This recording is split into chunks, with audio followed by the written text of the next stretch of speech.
नमस्कार विद्यार्थी मित्रांनो, एसएसटी कला व वाणिज्य महाविद्यालय उल्हासनगरमध्ये आपलं सहर्ष स्वागत आहे। ही आहे एसएसटी एज्युपीडिया। मी डॉक्टर सीमा नरेश परटोले, एमए भाग 2 इतिहास विभागातील सेमिस्टर 3 या सत्रातील भारतीय पुरातत्व शास्त्राचा इतिहास या विषयाचा आजच्या लेक्चरमधून आपल्याला थोडक्यात परिचय करून देणार आहे। त्याचबरोबर या विषयातील घटक क्रमांक 1 पुरातत्व शास्त्राचा परिचय व पद्धती यातील पॉइंट अ पुरातत्व शास्त्राच्या व्याख्या यांचा सुद्धा आपण या लेक्चरमध्ये थोडक्यात परिचय करून घेणार आहोत। तत्पूर्वी सेमिस्टर 3 मध्ये आपल्याला कोणकोणत्या विषयांचा अभ्यास करायचा आहे त्या विषयांची काही नावे आपण जाणून घेऊया। त्यामध्ये पहिला विषय आहे बौद्धवादाचा इतिहास, त्यानंतर दुसरा विषय आहे भारतीय पुरातत्व शास्त्राचा इतिहास, त्यानंतर तिसरा विषय आहे भारतीय राष्ट्रीय चळवळ, चौथा विषय आधुनिक महाराष्ट्रातील विचारवंत आणि पाचवा विषय आहे पश्चिम आशियाचा इतिहास।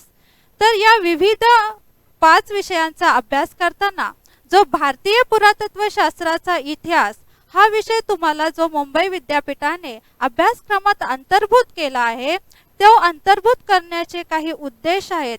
ते उद्देशांच्या साध्यतेसाठी हा विषय आपल्याला अभ्यासायचा आहे। तर पहिला उद्देश आहे की विद्यार्थ्यांमध्ये भारतीय पुरातत्व शास्त्राच्या ज्या काही मूलभूत संकल्पना आहेत त्या मूलभूत संकल्पनांचा विद्यार्थ्यांना परिचय करून देणे। तर या मूलभूत संकल्पना कोणकोणत्या आहेत?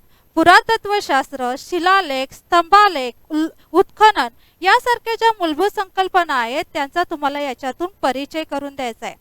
दुसरा महत्त्वाचा उद्देश आहे तो म्हणजे विद्यार्थ्यांना प्रागैतिहासिक काळातील आणि त्यानंतरच्या काळातील ज्या काही संस्कृत्या अस्तित्वात होत्या त्या संस्कृत्यांचा परिचय या विषयामधून होणार आहे। तर त्या संस्कृत्या कोणकोणत्या आहेत? प्रागैतिहासिक काळातील संस्कृत्या म्हटल्यानंतर आपण संपूर्ण अश्मयुगीन संस्कृतीचा या विषयामध्ये अभ्यास करणार आहोत। त्याचप्रमाणे आपल्या भारतातील जी महत्त्वाची जी संस्कृती मानली जाते त्या सिंधू संस्कृतीचाही या ठिकाणी आपल्याकडून अभ्यास होणार आहे। आणि तिसरा महत्त्वाचा उद्देश आहे की विद्यार्थ्यांमध्ये नाणकशास्त्र आणि पुराभिलेखशास्त्र हे जे घटक आहेत, हे जे विषय आहेत याबाबत विद्यार्थ्यांमध्ये अभिरुची निर्माण करणे। मग या अभिरुचीच्या विकासासाठी जे काही घटक याच्यात अंतर्भूत केलेले आहेत त्यांचा आपल्याला याच्यात अभ्यास करायचा आहे। मग ह्या उद्दिष्टांच्या साध्यतेसाठी कोणकोणत्या घटकांचा भारतीय पुरातत्व शास्त्राचा इतिहास या विषयामध्ये समावेश करण्यात आलेला आहे त्यांचा आपण सविस्तर आढावा घेऊया। तर विषयाचं नाव आहे भारतीय पुरातत्व शास्त्राचा इतिहास। तर या भारतीय पुरातत्व शास्त्राचा इतिहास या विषयामध्ये एकूण 4 घटकांचा समावेश आहे। तर घटक क्रमांक 1 आहे पुरातत्व शास्त्राचा परिचय आणि पद्धती, यालाच इंग्लिश मध्ये म्हटलं जातं इंट्रोडक्शन ऑफ आर्किओलॉजी। तर याच्यामध्ये आपल्याला सुरुवातीला अभ्यासायचे पुरातत्व शास्त्राच्या व्याख्या आणि व्याप्ती। तर व्याख्या आणि व्याप्ती अभ्यासताना सुरुवातीला आपल्याला अभ्यासायचा आहे तो म्हणजे पुरातत्व शास्त्राचा अर्थ। नक्की या पुरातत्व शास्त्र या विषयाची किंवा या शब्दाची आर्किओलॉजी हा जो वर्ड आहे याची उत्पत्ती कोणत्या भाषेतून झालेली आहे, कोणते 2 महत्त्वाचे शब्द आहेत की ज्यांच्यापासून हा आर्किओलॉजी हा वर्ड तयार झालेला आहे। आणि हा अर्थ अभ्यासल्यानंतर आपल्याला या आर्किओलॉजी या ज्या शास्त्र जे आहे हे पुरातत्वाचे शास्त्र आहे त्याच्या विविध व्याख्यांचा डेफिनेशनचा सुद्धा आपल्याला अभ्यास करायचा आहे। मग या डेफिनेशन कोणाकोणाच्या आहेत? तर विविध इतिहासकार, विविध पुरातत्व शास्त्रज्ञ जे आहेत त्यांनी ज्या व्याख्या केलेल्या आहेत त्या व्याख्यांचा आपण या ठिकाणी अभ्यास करणार आहोत। याच्यामध्ये प्राध्यापक सांकलिया, सर मार्टिमल व्हीलर यासारख्या तज्ञांच्या व्याख्यांचा आपण अभ्यास करणार आहोत। जेव्हा आपण या व्याख्या अभ्यासू तेव्हा त्या व्याख्या अभ्यासल्यानंतर आपल्याला काय माहिती होणार आहे नक्की या पुरातत्व शास्त्रामध्ये कोणत्या घटकांचा समावेश होतो, कोणत्या घटकांना हे पुरातत्व शास्त्र व्यापक असतं। तर या व्यापकतेचा अभ्यास करताना किंवा ही व्याप्ती अभ्यासताना आपल्याला कोणत्या 3 मुद्द्यांना लक्ष द्यायचं आहे? तर ते 3 प्रश्न आहेत ते म्हणजे की पुरातत्व शास्त्राच्या अभ्यासाचा केंद्रबिंदू कोणता आहे, त्यानंतर या शास्त्रामध्ये कोणत्या काळाचा अभ्यास केला जातो आणि त्यानंतर सर्वात महत्त्वाचा जो प्रश्न आहे तो म्हणजे की जो काळ या शास्त्रामध्ये अभ्यासायचा आहे त्याच्या अभ्यासण्याची पद्धती कोणती आहे। या 3 प्रश्नांच्या चर्चाद्वारे आपण अभ्यासणार आहोत पुरातत्व शास्त्राची व्याप्ती। तर पुरातत्व शास्त्र म्हणजे काय, त्याची व्याप्ती अभ्यासल्यानंतर नक्की हे पुरातत्व शास्त्र काय काम करत असते, कोणत्या प्रक्रिया राबवत असते, त्या प्रक्रियांचा दुसऱ्या उपघटकांमध्ये आपण अभ्यास करणार आहोत। तो उपघटक आहे प्रक्रियावादी आणि उत्तर प्रक्रियावादी पुरातत्व शास्त्र। तर या प्रक्रियावादी आणि उत्तर प्रक्रियावादी पुरातत्व शास्त्राचा अभ्यास करताना आपण उत्खनन म्हणजे काय, त्यानंतर समन्वेषणाची प्रक्रिया काय असते आणि त्यानंतर उत्खननाचे प्रकार कोणकोणते असतात, या विविध घटकांची चर्चा करणार आहोत। तर या उत्खननाच्या विविध प्रकारातून उत्खनन केल्यानंतर ज्या काही वस्तू बाहेर काढल्या जातील, जे काही अवशेष बाहेर काढले जातील, त्या अवशेषांच्या अभ्यासासाठी कोणत्या कालमापनाच्या पद्धती अभ्यासाच्या आहेत, याचा अभ्यास आपण उपघटक 3 मध्ये करणार आहोत। तो उपघटक आहे उत्खननात सापडलेल्या अवशेषांच्या कालमापनाच्या पद्धती। मग या कालमापनाच्या पद्धती कोणकोणत्या आहेत, तर पुरातत्व शास्त्रामध्ये प्रामुख्याने 2 कालमापनाच्या पद्धती आहेत। पहिली कालमापनाची पद्धती आहे तोलानिक कालमापन पद्धती आणि दुसरी कालमापनाची पद्धती आहे निश्चित कालमापन पद्धती। जेव्हा आपण तोलानिक कालमापन पद्धतीचा अभ्यास करू तर त्याच्यामध्ये प्रमुख 2 पद्धती आहेत।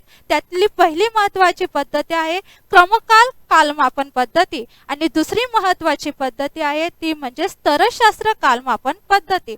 या कालमापन पद्धती तोलानिक कालमापन पद्धतीच्या आहेत। त्यानंतर जी दुसरा मी महत्त्वाचा प्रकार तुम्हाला सांगितला तो म्हणजे निश्चित कालमापनाच्या पद्धती।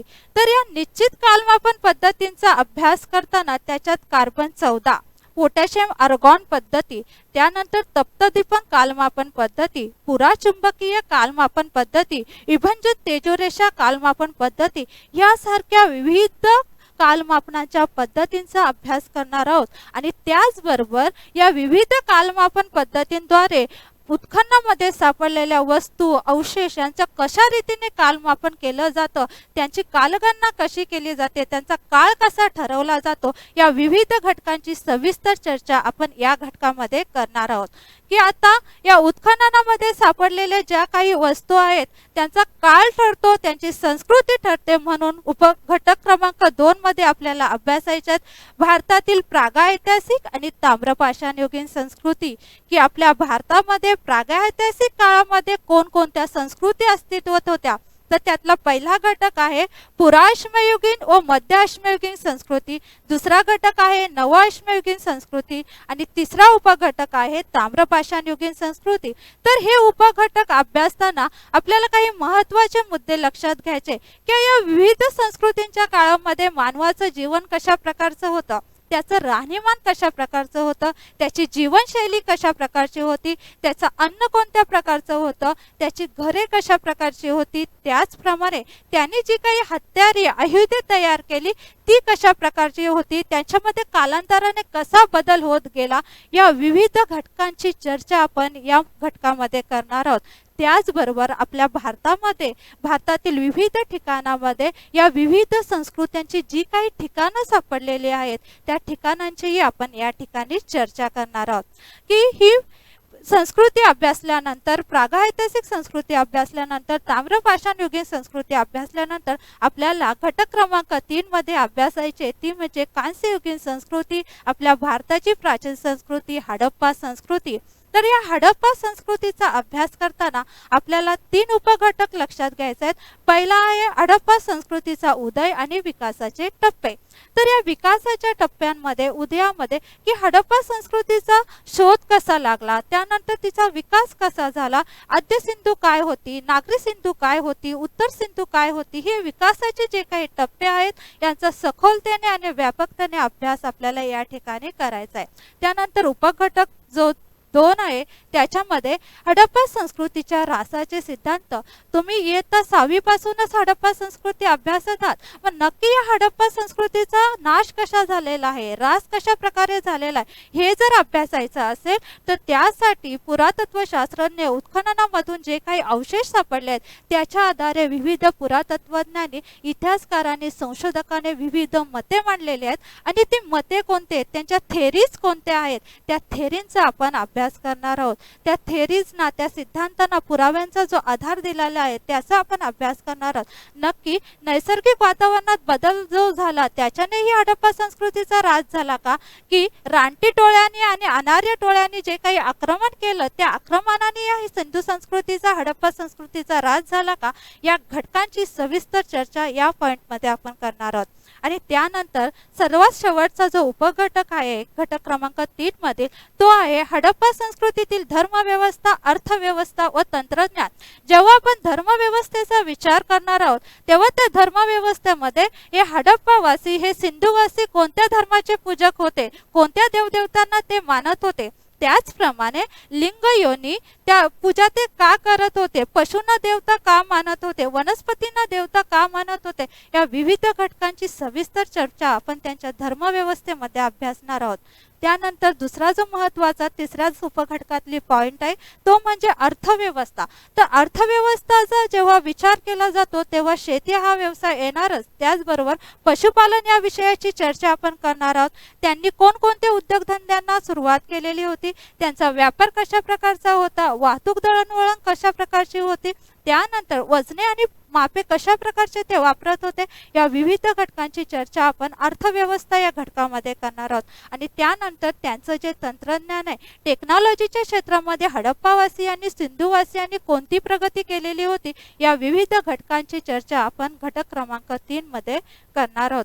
आता ही हडप्पा संस्कृती अभ्यासल्यानंतर वैदिक आणि उत्तरवैदिक काळाच्या शेवटच्या काळात ज्या संस्कृत्या अस्तित्वात होत्या, ज्या संस्कृत्यांची स्थळं सापडलेली आहेत, त्या विविध स्थळांची आपण माहिती घटक क्रमांक 4 मधून घेणार आहोत.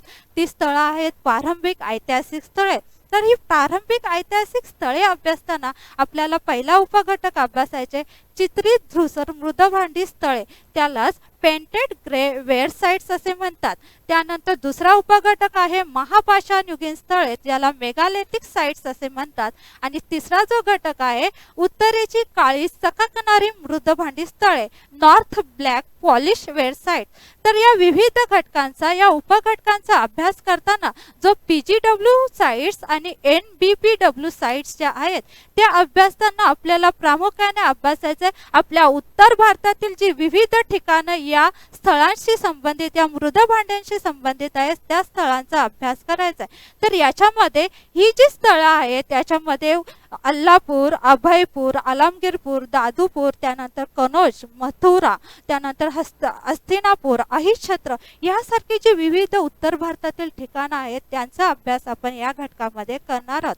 आणि त्यानंतर जो दुसरा उपघटक आहे की महापाषाणयुगीन स्थळे, मेगालिथिक साइट्स, याचा अभ्यास करताना आपल्याला दक्षिण भारतामध्ये ज्या काही कबरी, दफनभूमी सापडलेल्या आहेत त्या दफनभूमींचा आपल्याला अभ्यास करायचा आहे. ही महापाषाणयुगीन स्थळे जे आहेत त्यांचा अभ्यास करायचा आहे. आपला महाराष्ट्र राज्य, त्याचप्रमाणे आंध्र प्रदेश राज्य, कर्नाटक राज्य, तमिळनाडू राज्य या राज्यांमध्ये ही स्थळं सापडलेली आहेत. मग त्या ठिकाणी कोणत्या वस्तू सापडल्या आहेत, त्यांच्या दफनभूमी कशा प्रकारच्या होत्या, याची सविस्तर चर्चा याच्यामध्ये केली जाईल. आजही आपल्या महाराष्ट्र राज्यामध्ये विविध ठिकाणी जे पुरातत्व शास्त्रज्ञ आहेत ते संशोधन करत आहेत आणि त्यामुळे नागपूर, भंडारा, चंद्रपूर आणि गडचिरोली सारख्या जिल्ह्यांमध्ये या महापाषाणयुगीन स्थळांची मोठी पाषाणं सापडत आहेत आणि त्यांचा अभ्यास इतिहास संशोधक करत आहेत. अशा रीतीने ह्या भारतीय पुरातत्व शास्त्राचा इतिहास या विषयामध्ये आपण एकंदरीत 4 घटक अभ्यासणार आहोत. आणि हे 4 घटक अभ्यासल्यानंतर मुंबई विद्यापीठाने जी काही उद्देश समोर ठेवलेले आहेत त्या उद्दिष्टांची नक्कीच साध्यता होणार आहे. आणि त्या साध्यतेच्या दृष्टिकोनातून या विषयातील जो घटक क्रमांक 1 आहे त्या घटक क्रमांक 1 मधील जो पुरातत्व शास्त्राच्या व्याख्या हा जो पॉइंट आहे याचा आपण थोडक्यात आढावा किंवा थोडक्यात परिचय करून घेणार आहोत. तर पुरातत्वशास्त्राच्या व्याख्या अभ्यासनापूर्वी जेव्हा इतिहासकार किंवा इतिहास संशोधक इतिहास लेखन करत असतो तेव्हा त्या इतिहास लेखनात तो 3 महत्त्वाच्या साधनांचा वापर करतो आणि ही साधने तुम्ही सर्वांनीच अभ्यासलेले आहेत की वाङ्मयीन साधने ज्यांना आपण लिखित साधने असंही म्हणतो, त्यानंतर दुसरं महत्त्वाचं साधन आहे की भौतिक साधने ज्याला आपण पुरातत्वीय साधने असंही म्हणतो आणि तिसरं महत्त्वाचं साधन आहे की मौखिक साधने, ओरली जे काही सोर्सेस आहेत ते. तर तुम्हाला सर्वांनाच माहीत असेल की वाङ्मयीन साधनांमध्ये ग्रंथ, आज्ञापत्र, आज्ञा, फरमाने, त्यानंतर बखरी, शकावल्या, वंशावल्या यासारख्या घटकांचा समावेश होतो. तर भौतिक साधनांमध्ये, पुरातत्वीय साधनांमध्ये ज्या काही उत्खननातून वस्तू सापडतात त्याच्यामध्ये शिलालेख झाले, त्याच्यानंतर ताम्रपट झाले, मुद्रा झाल्या, कॉईन्स झाले, किल्ले आले, इमारती आल्या यासारख्या विविध घटकांचा अभ्यास आपण पुरातत्वीय साधनांमध्ये करत असतो. त्यानंतर तिसरा महत्त्वाचं साधन आहे मौखिक साधने. तर या मौखिक साधनांमध्ये आपण अभ्यास करत असतो लोककथा, लोकगीते, पोवाडे, त्यानंतर म्हणी, अभंग, श्लोक जे लोक परंपरेने चालत आलेले ज्या काही गोष्टी आहेत त्या गोष्टींचा आपण मौखिक साधनांमध्ये काय करत असतो, अभ्यास करत असतो. पण जेव्हा इतिहास लेखन करतो तेव्हा त्या इतिहास लेखन करताना जी वाङ्मयीन साधने आणि मौखिक साधने आहेत त्यांच्या वापराला काही मर्यादा पडतात, कारण त्याद्वारे केलेलं जे इतिहास लेखन असतं ते कदाचित अचूक किंवा कमी अविश्वसनीय होण्याची शक्यता असते. मग याची विश्वसनीयता वाढावी, इतिहास लेखनाची विश्वसनीयता वाढावी यासाठी जी साधनं आहेत ती आहेत भौतिक साधने. यांनी या भौतिक साधनांचा अभ्यास केला जातो तो म्हणजे पुरातत्वशास्त्रांद्वारे.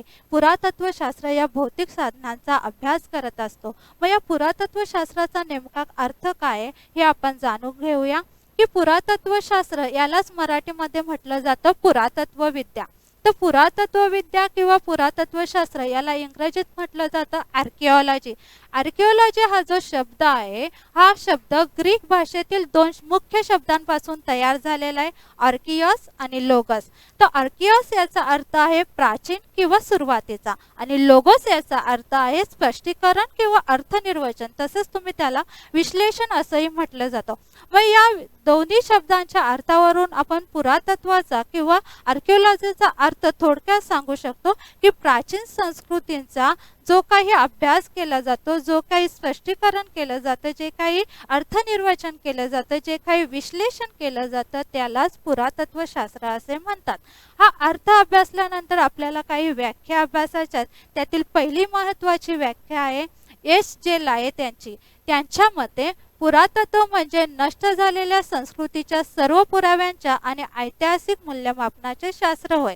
तर लायत काय म्हणत आहे की पुरातत्व शास्त्र म्हणजे असं शास्त्र आहे की ज्यामध्ये जी संस्कृती नष्ट झालेली आहे, जी आज अस्तित्वात नाहीये, त्या संस्कृतीचे उत्खननामध्ये जे काही अवशेष सापडतील, जे काही पुरावे सापडतील त्या सर्व पुराव्यांचा या पुरातत्व शास्त्रामध्ये अभ्यास केला जातो आणि त्या अभ्यासाद्वारे इतिहासाच्या दृष्टिकोनातून, इतिहासाच्या महत्त्वाच्या दृष्टिकोनातून त्यांचं ऐतिहासिक मूल्यमापन केलं जातं. त्यानंतर दुसरी व्याख्या आहे ग्रॅहम क्लार्क यांची. तर ग्रॅहम क्लार्क यांच्या मते भूतकाळातील मानवी जीवनाची जडणघडण जाणण्यासाठी केलेला अवशेषांच्या पद्धतशीर व शास्त्रीय अभ्यास म्हणजे पुरातत्वशास्त्र होय.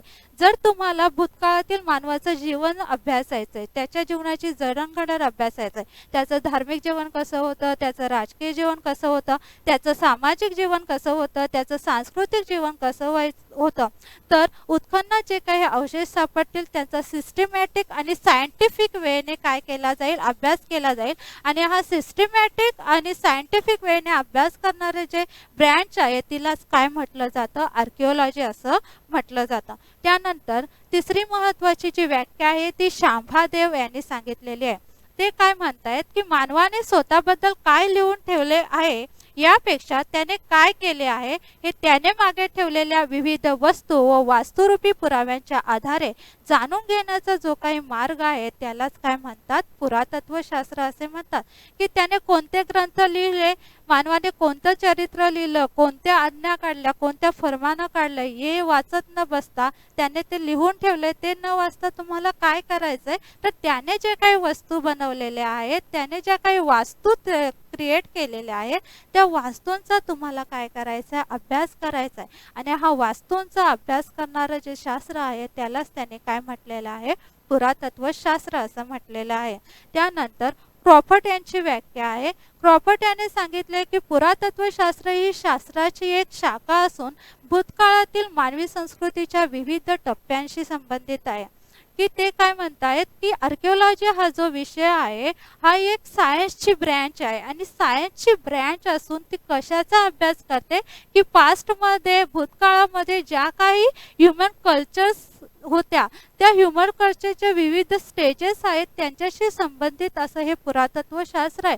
जेव्हा सिंधू संस्कृतीचं उत्खनन झालं तेव्हा त्या सिंधू संस्कृतीच्या जे विविध विकासाचे जे विविध टप्पे होते त्या विविध टप्प्यांनुसार सिंधू संस्कृतीचा अभ्यास पुरातत्वशास्त्राने केला.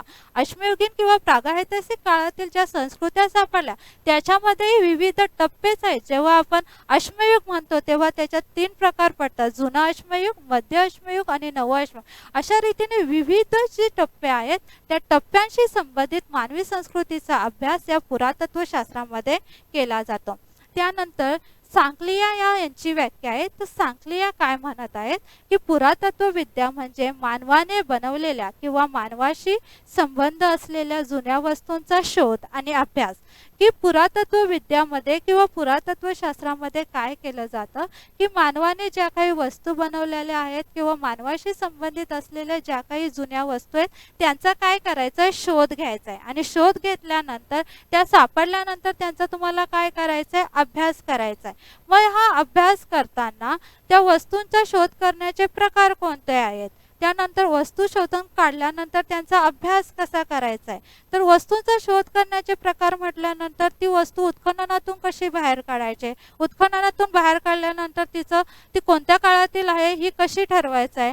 आणि त्या सर्व ठरल्यानंतर त्याचा अभ्यास केल्यानंतर इतिहासाशी जो परिचित इतिहास आहे त्याच्याशी त्याचा संबंध जोडण्याचा प्रयत्न करायचा आहे. मानवी इतिहासाशी त्याचा संबंध जोडण्याचा प्रयत्न करण्याचं जे शास्त्र आहे त्या शास्त्रालाच त्याने पुरातत्वविद्या असं म्हटलेलं आहे. अशा रीतीने या पुरातत्वशास्त्राच्या व्याख्या आहेत. त्यातील अजून एक महत्त्वाची जी व्याख्या आहे ती गॉर्डन चाइल्ड यांची आहे. ते काय म्हणतायत तर वस्तुरूप पुराव्यांवरून मानवी समाज, त्याची संघटना, त्याच्या परंपरा, त्याच्या कल्पना, त्याचे तंत्रज्ञान, त्याची आर्थिक व्यवस्था या सर्वांचा वेध घेणारी जी विद्याशाखा आहे त्याला पुरातत्वविद्या असे म्हटलेले आहे.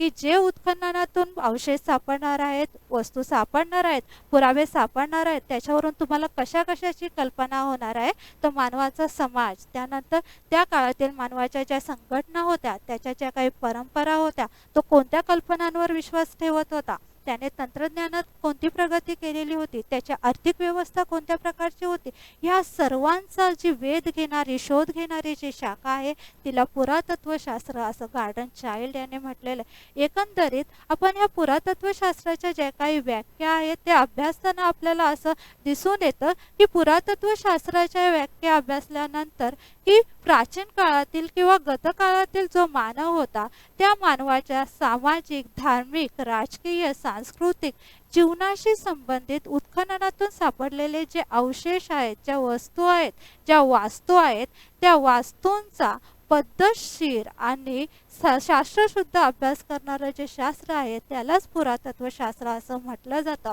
आणि जेव्हा इतिहास लेखन करायचं असतं तेव्हा ते इतिहास लेखन करताना जर पुरातत्वशास्त्र या विषयाचं सहाय्य जर इतिहासाने घेतलं नाही तर कदाचित इतिहास लेखन अपुरंच राहील आणि ते खरोखरच राहील. कारण पुरातत्वशास्त्र आणि इतिहास हे जे 2 विषय आहेत ते एकाच नाण्याच्या बाजू आहेत. दोघं एकमेकांना सहाय्य करतात. पुरातत्वशास्त्राशिवाय इतिहास हा अर्धवट राहील. अशा रीतीने आज आपण भारतीय पुरातत्वशास्त्राचा जो इतिहास आहे त्या विषयामध्ये कोणकोणत्या घटकांचा अभ्यास करणार आहोत आणि त्यानंतर पुरातत्वशास्त्राच्या ज्या काही व्याख्या आहेत या सर्व घटकांचा सविस्तर अभ्यास केलेला आहे. धन्यवाद.